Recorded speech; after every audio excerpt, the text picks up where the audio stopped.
Now是 Chapter 7 Call for Stormy Coast。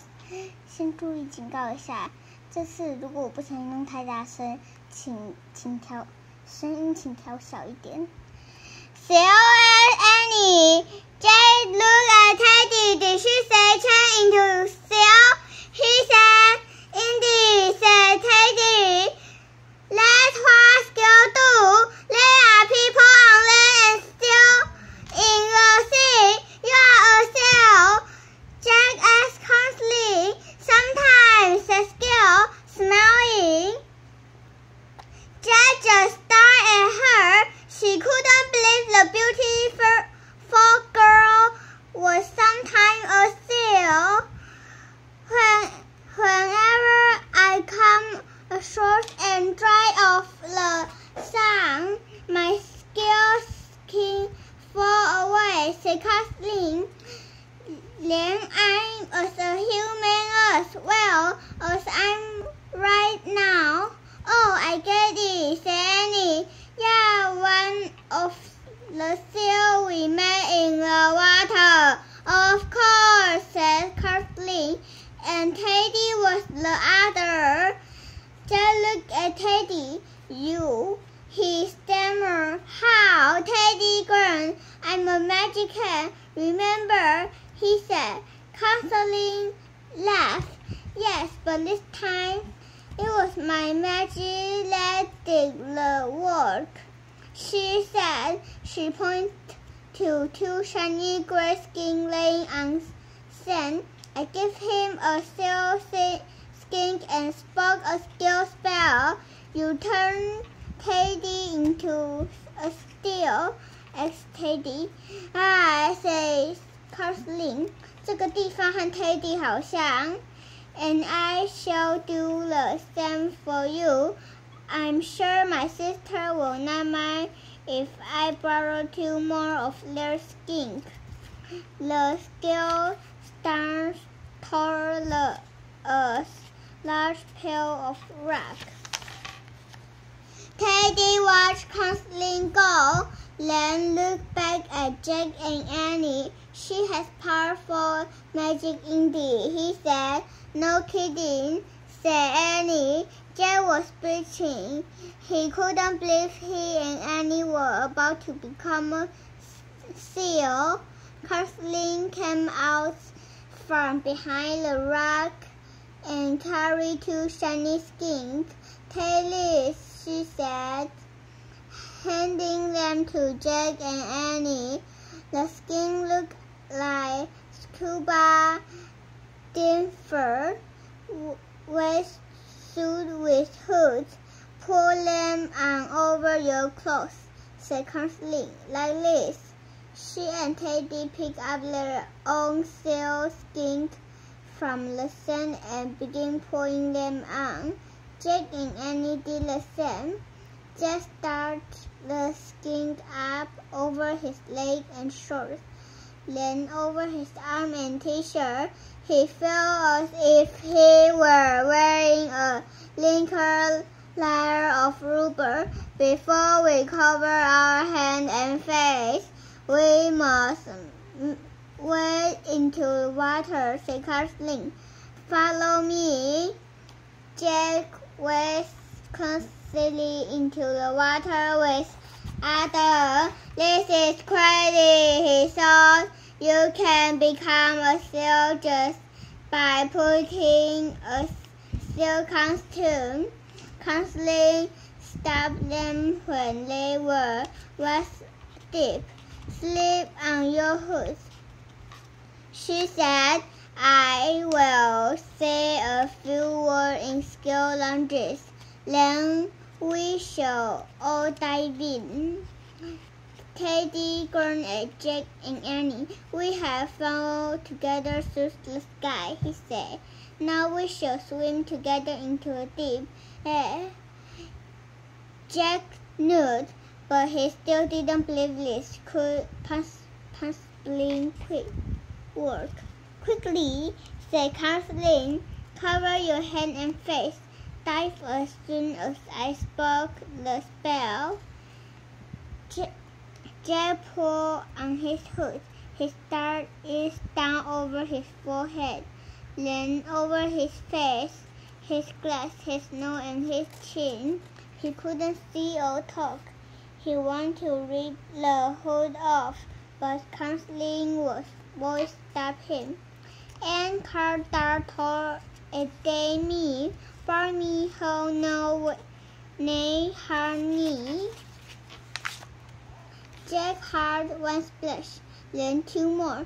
He quickly dumped into the sea.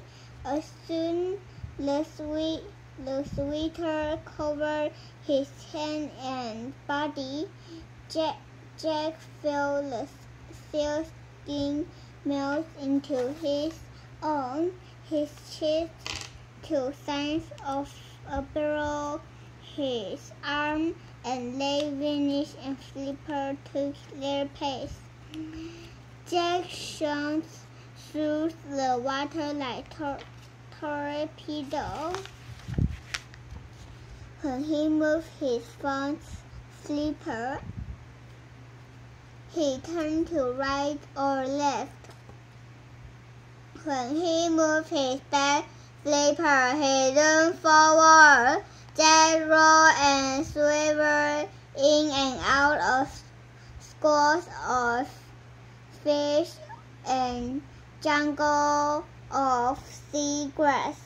He dove down to the murky depths of the cove. Then he shot back up to the surface. In his smooth sail body, he could swim 10 times faster than he ever had in his human body, and he could see and hear perfectly. Jack rose and fell through the deep. Two sails appeared beside him. Bubbles came from their mouths. They made squirting, licking sounds. Jack could understand actually what their sail sound meant. Hi, Jack, it's me. It's me too. Hi, guys.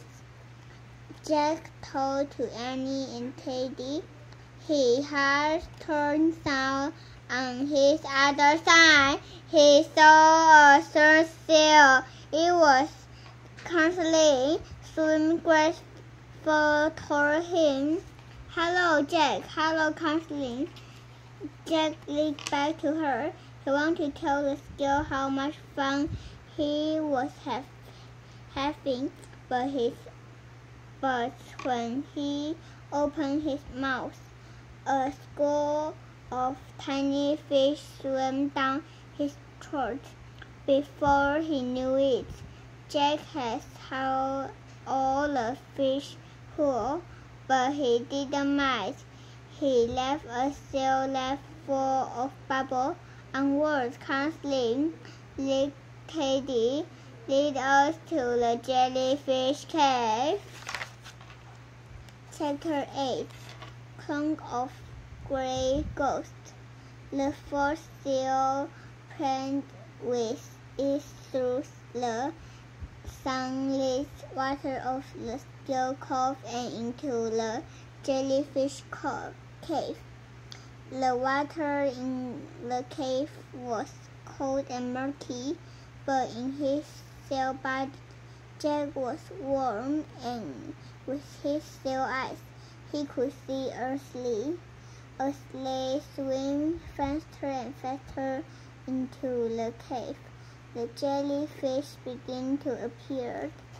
At first there were just a few, then there was hundreds, then thousands. Pink jellyfish, purple jellyfish, orange and chocolate-colored jellyfish. Jellyfish was as big as umbrellas and as small as pennies. Jellyfish shaped like bells, scooper, patterns, mushroom, cannibal jellyfish as bright as candle flame and jellyfish as clear as the glass. Some of jellyfish plunge in and out as they swim. Others simply dance by, their long, strange teeth throwing behind him. As Jack swims around the jellyfish, he wasn't afraid at all.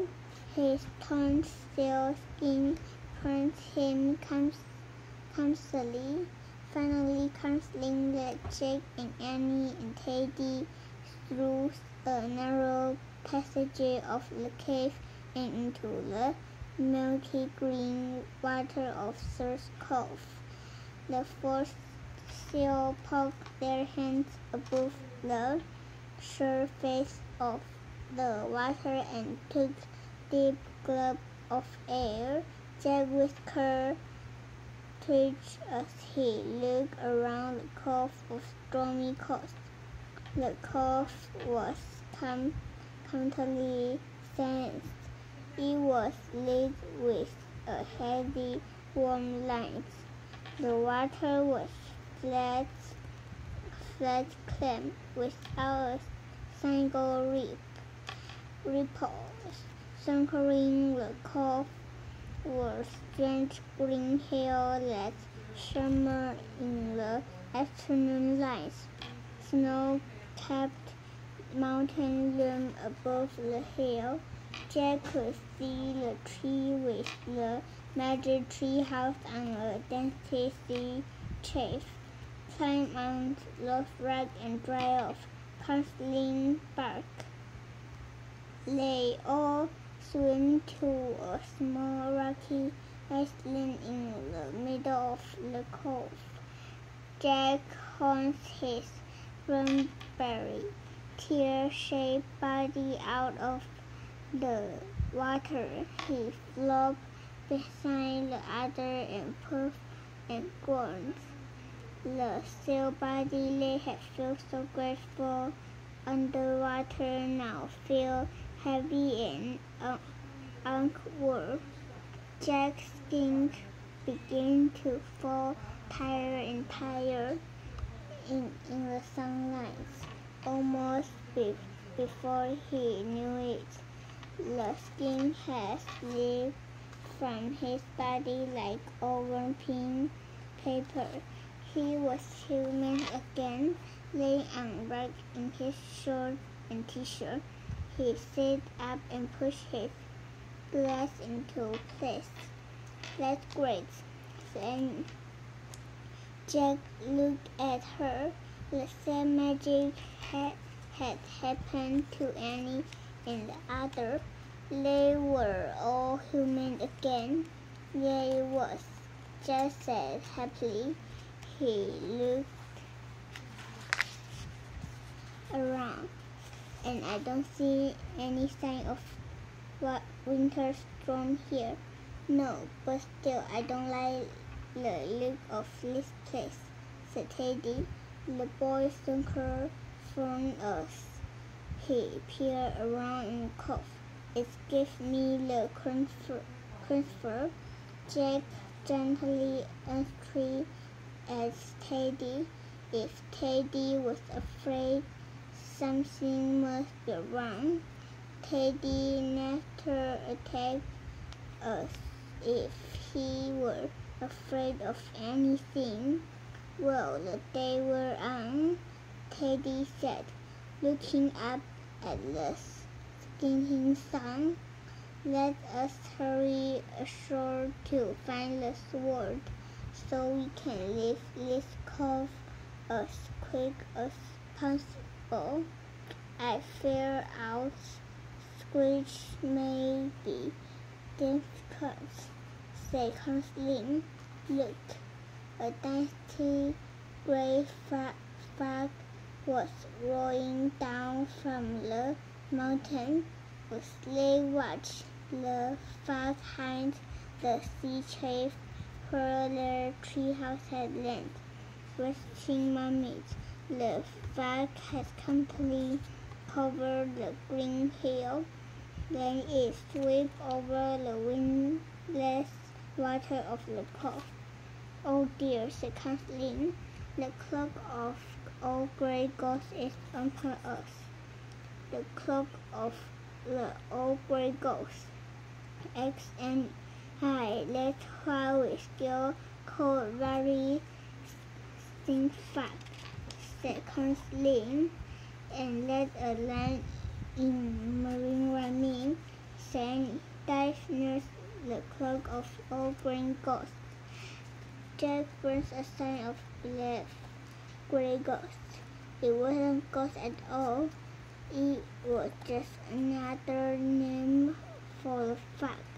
So I guess we just go around and look for a straw under the fog somewhere," he said. "The Rami said we dive," said Teddy. "So perhaps we do not go ashore as tail." "Oh, right," said Jack. "Does that mean we get to turn back into seal?" Shoving the cold fog, he was eager to slip back into his warm, perfectly sealed body. "I fear we cannot all be sealed," said Kathleen. "For how could we get a heavy straw with our flipper? You and Teddy be the seal, then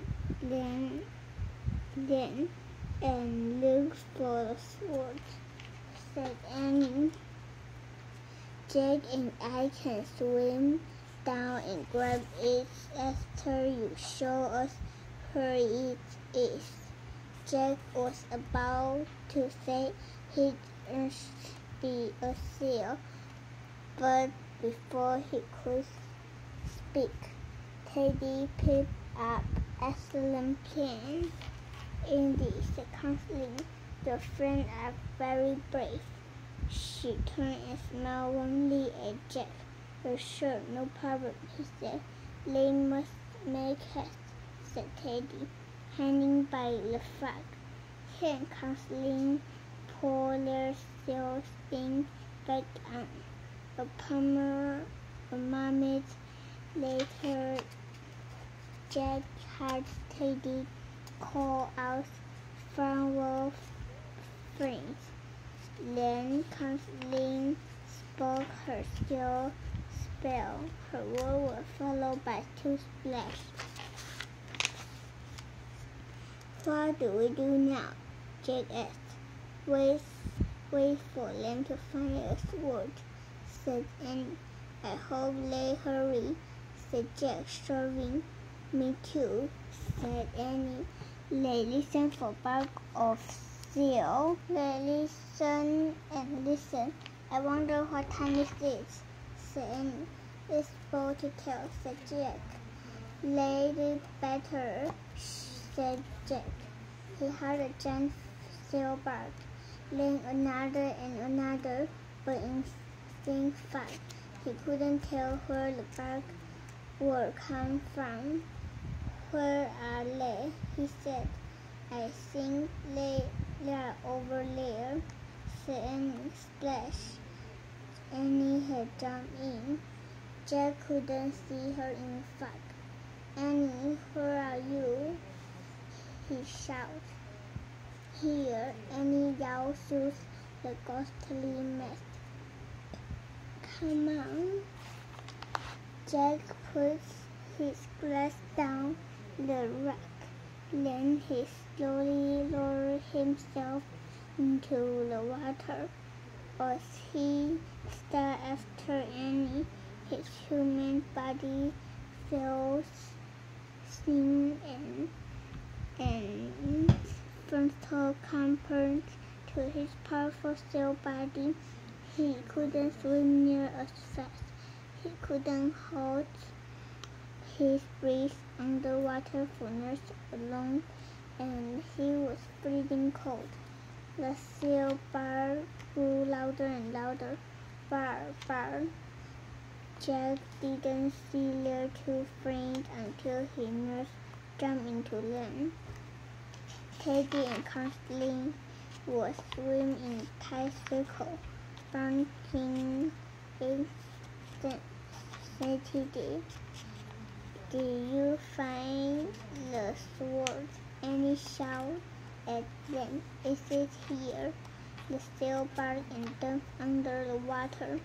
Jack and Annie took a deep breath and followed. The seal swam quickly to the sandy bottom of the cove. They caught a sharp object stick out of the sand. It was the golden handle of a sword. Bye-bye.